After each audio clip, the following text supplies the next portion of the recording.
mean, when you can't even do an interview on MSNBC, ladies and gentlemen, you got some problems, especially when you are the Democrat candidate at the top of the ticket for the presidency of the United States. MSNBC loves you, absolutely positively adores you. You ought to be able to sit down and talk to at least MSNBC. I mean, why wouldn't you be able to? She couldn't. It's almost like a nervous tick or something. She finds some little word in a sentence and she just clings to it. In this case, can you guess the word? All right, I'm gonna give it to you because we can play a little game here. How many times can Kamala Harris say holistically? Holistically. Here we go. And assistance to state and local governments around transit dollars. And looking holistically at the connection between that and housing. And looking holistically at the incentives we in the federal government can create for local and state governments to actually engage in planning in a holistic manner that includes prioritizing affordable housing. At least 3 times, right?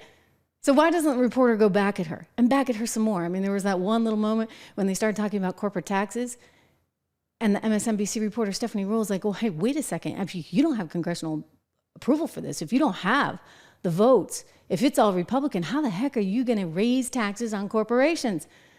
And Kamala didn't answer the question. She just said, well, we must, because everybody must pay their fair share. Wow. Okay, well, this reporter didn't go back at her. This reporter did not bother to say, hey, you know what, you didn't answer the question.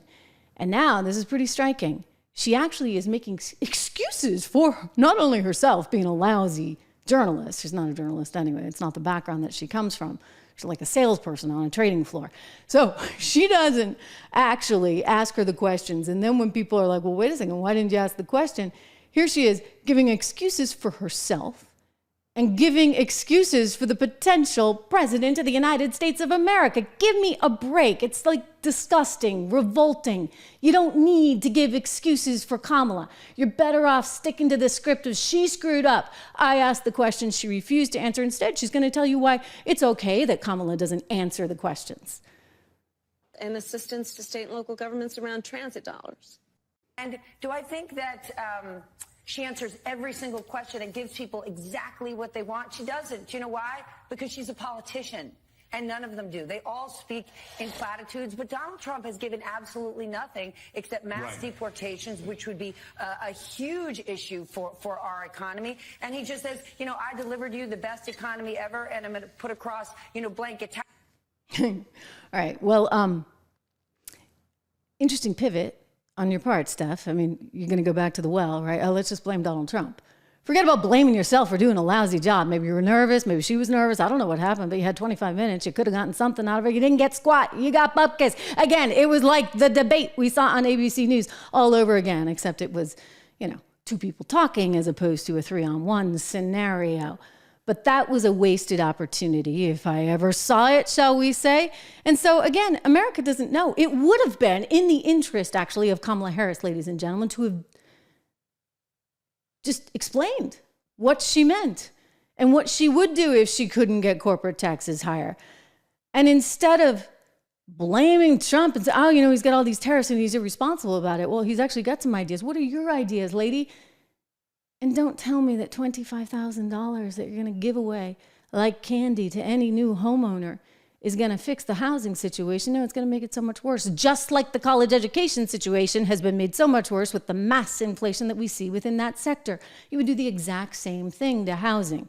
So she doesn't have any real solutions.